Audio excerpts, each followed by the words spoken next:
This lecture is based on Werner's theory and EAN calculation. EAN means effective atomic number. So, starting with Werner's coordination theory. So, in 1893, Alfred Werner was the one to propose the theory to explain the nature of metal complexes on the basis of their molar conductivities. So, the experiments were conducted by Werner, and based on the molar conductivities, he could propose a theory that explained about the nature of metal complexes. So Alfred Werner were also called as father of coordination compounds. So coming to postulates of Werner's theory, the first postulate is the central metal atom or ion in a coordination compound exhibits two types of valencies. One is the primary valency and the other one is secondary valency. Primary valencies are those that are ionizable and correspond to the number of charges on the complex ion. It just means that primary valency is nothing but the oxidation state of the metal. Then secondary valences corresponds to the valencies that a metal atom or ion that exercises towards the neutral molecules or the negative ions in the formation of its complex ions. Secondary valency, in other words, is nothing but coordination number.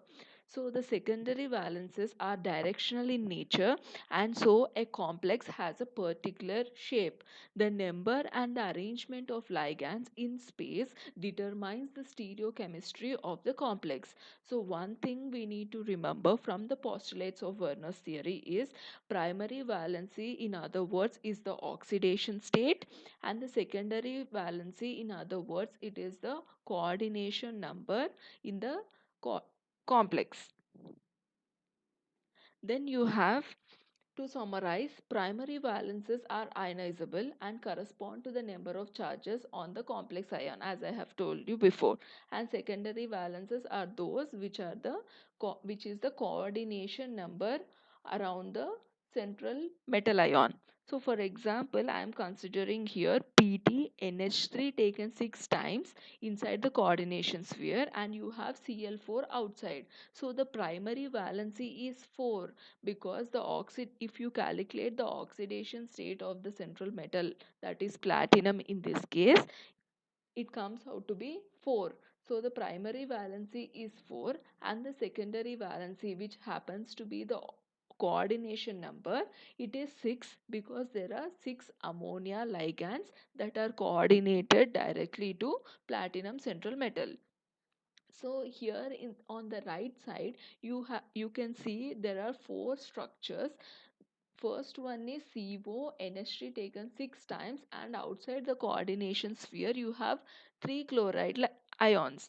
So these 3 chloride ligands are the ionizable species, and this coordination sphere is a single entity. If you move to the second structure, you have 2 ionizable chloride ions. If you move at the third one, you have one chloride ion which is ionizable. In the fourth one, you do not have any ionizable ions. So the same thing is expressed in the form of equations. So the complex one, as you can see here, there are three chloride ligands which can be ionizable. If you see that one here, in this complex, the secondary valency satisfied by 6 ammonia ligands, because there are 6 ammonia ligands, and the secondary valence is nothing but the coordination number. So there are 6 secondary valency, and there are 3 primary valency, because the oxidation state of cobalt is 3. So it is satisfied with 3 ligands, and all these 3 chloride ligands are ionizable in nature. Therefore when they dissociate in water, that is when they ionize, they will form CONH3 6 times 3 plus. This is single entity, and you have 3 chloride ligands. So there are totally 1 plus 3. There are totally 4 ions. It means that the molar conductivity or the conductivity number will be high in this case, because there are 4 ions present. When you move to second complex was the one you have CONH3 taken 5 times Cl, and outside the coordination sphere you have Cl2. When you ionize this, they will form CONH3 taken 5 times Cl2 plus is the charge on the coordination sphere, plus 2 Cl minus. So these two chloride ions which are ionized, they form 2Cl minus. So there are totally, this is a single entity, and there are two chloride ions, so there are totally 1 plus 2 3 ions.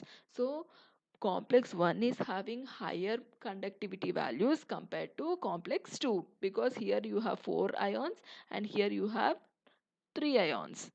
Next, coming to complex 3, here you have the complex CONH3 taken 4 times Cl2, and outside the coordination sphere you are having 1 Cl ligand, then plus water. It is, when it is ionized, you will get the ions as CONH3 taken 4 times Cl2 plus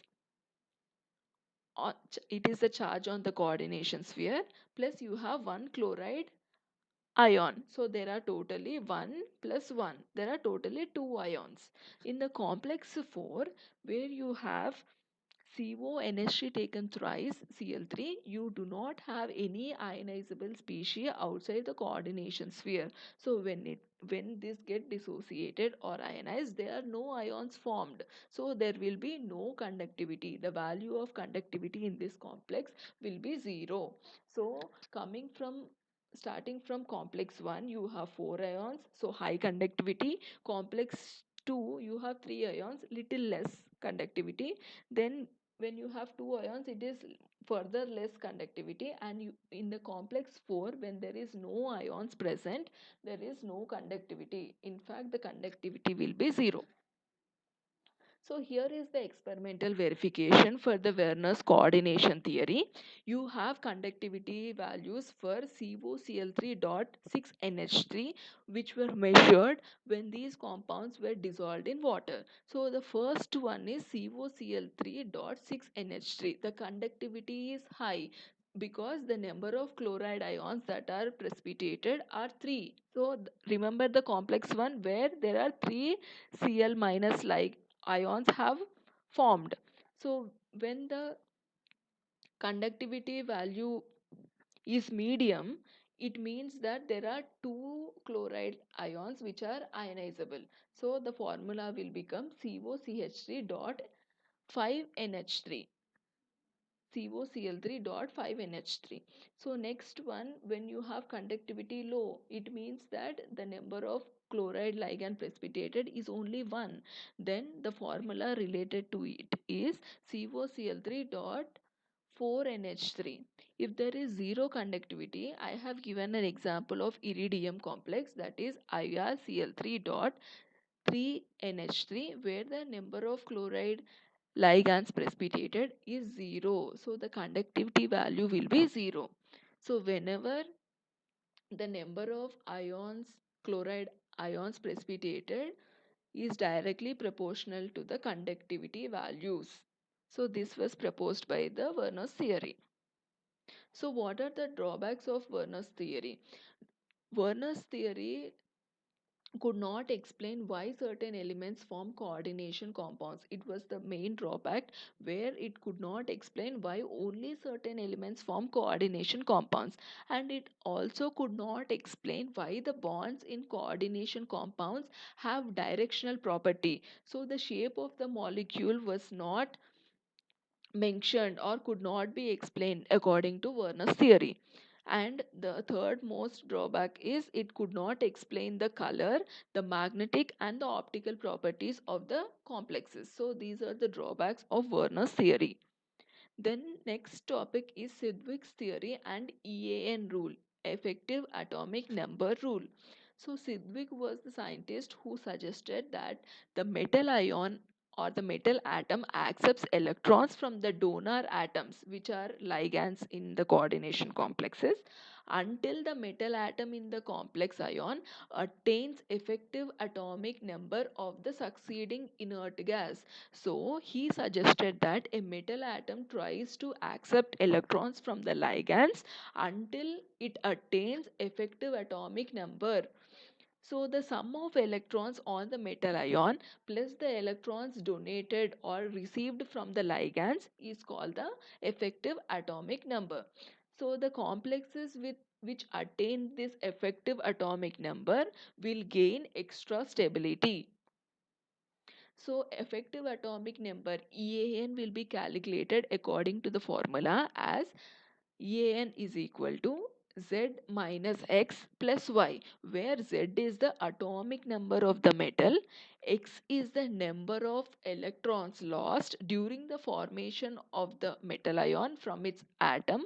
It is nothing but oxidation state, in other words, plus y is the number of electrons donated by the ligands. So here is an example stating FeCN6 and the charge present is 4 minus. Then Fe iron oxidation state is plus 2 and iron atomic number is 26.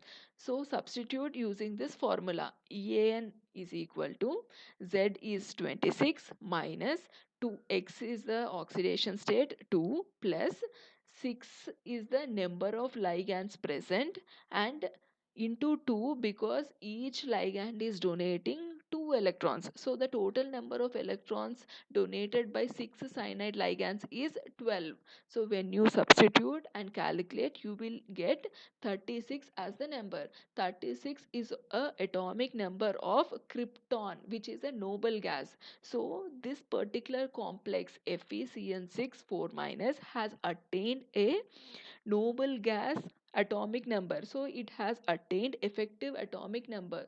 Therefore this particular complex is extra stable.